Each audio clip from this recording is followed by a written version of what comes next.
Welcome to a special Shavous edition of the Masoret Torah podcast. This year, the second day of Shavous coincides with Shavous, and it felt like the perfect opportunity to sit with Megillas Rus and discover what its ancient story has to teach us about character growth and becoming the best version of ourselves through Musar teachings. Rus and Naomi have arrived in Beis Lechem. Rus has spent her first day gleaning in the fields, gathering grain behind the reapers. When she returns home, Naomi asks her where she worked. The exchange is recorded in the second parak of Megillas Rus. V'taged l'chalmosa es asher asasa imo v'tomer shem ha'ish asher asisi imo hayom Boaz. Rus answers, and she tells her mother-in-law, whom she had worked with, saying, "The name of the man whom I worked today is Boaz." Read that last phrase carefully. Rus does not say the name of the man who did for me. She says, Shem ha'ish asher asisi imo, the name of the man with whom I worked. She places herself as the one doing for Boaz, not the other way around. This is a remarkable choice of words. Rus had spent the day as a gleaner, a recipient of Boaz's generosity. She ate at his table, drank his water, and was given special access to his fields. By any ordinary measure, Boaz was the giver and Rus was the receiver. Why then does she describe the exchange as if she were the one performing the favor? The Midrash in Rus Rabbah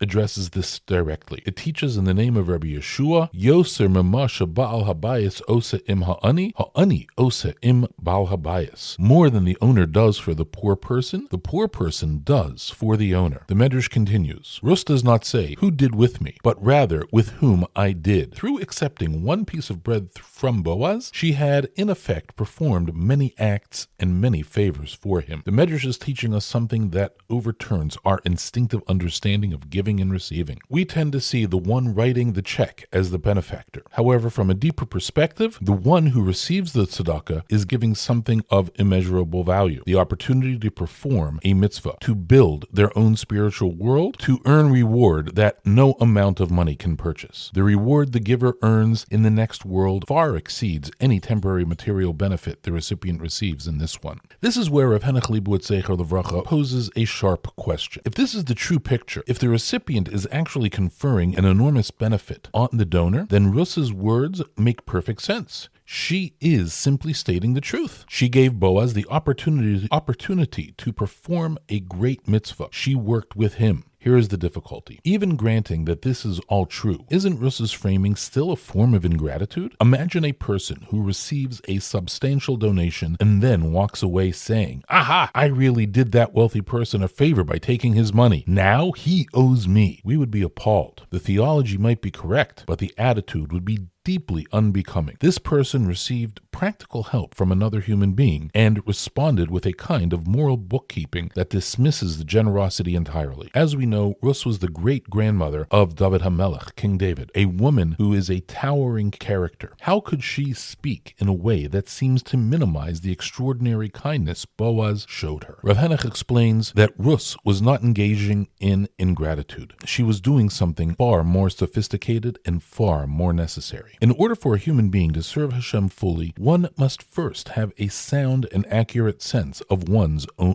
worth. This is not arrogance. It is the foundation of everything. The Musar masters teach that we are each the pinnacle of creation, beings fashioned in the image of Hashem, chosen to carry out a divine mission in this world. When a person loses sight of that reality, when circumstances chip away at their sense of inner dignity, they are in grave danger. A person who does not believe in their own greatness will not live up to it. They will make choices that are beneath them, accept treatment that diminishes them, and lose the spiritual momentum they need to grow. Accepting charity carries a real psychological risk. There is something about receiving, about depending on another person's generosity for one's basic needs that can quietly erode a person's sense of self-worth. It is not irrational. It is a natural human response to vulnerability. Rus, freshly arrived in Beis Lechem as a foreign widow with nothing, was precisely in this vulnerable position. position. Rus understood this danger. She also understood the genuine truth that the Midrash articulates, that one who receives tzedakah truly does confer enormous benefit on the giver. She was not inventing a comforting fiction. She was holding onto a real perspective in order to keep her inner equilibrium intact. That is what Rav Henoch is saying. None of this diminishes her hakaras hatov to Boaz. She held both truths at once, deep gratitude and an unshakable sense of her own dignity. That is the mark of genuine spiritual balance. This lesson goes well beyond the specific circumstances of accepting tzedakah. We live in a world saturated with comparison, social media, professional hierarchies, family dynamics. Every arena of life offers opportunities to measure ourselves against others and come up short. Feelings of inferiority are not just uncomfortable, they are spiritually dangerous. When we feel less than, it distorts what we believe we are capable of and can lead to unhappiness, jealousy, and quiet despair. The Torah's answer is not reassurance. It is a fundamental reorientation. Material circumstances are not the measure of a person's worth. Each of us has been placed in our specific situation, our own laboratory for growth by divine decree. How we respond to those conditions is what matters. This Shavous, let's take on Rus's practice. The next time we find ourselves in a moment that feels diminishing, a conversation that leaves us feeling small, a comparison that stings, a situation in which we depend on someone else's help, pause and ask, am I seeing myself accurately? Rus did not wait for her feelings to correct themselves. She actively employed the truth to maintain her equilibrium. We are the crowning glory of creation. That reality does not change based on whose field we happen to be gleaning in. Megillas Rus is read on Shavous because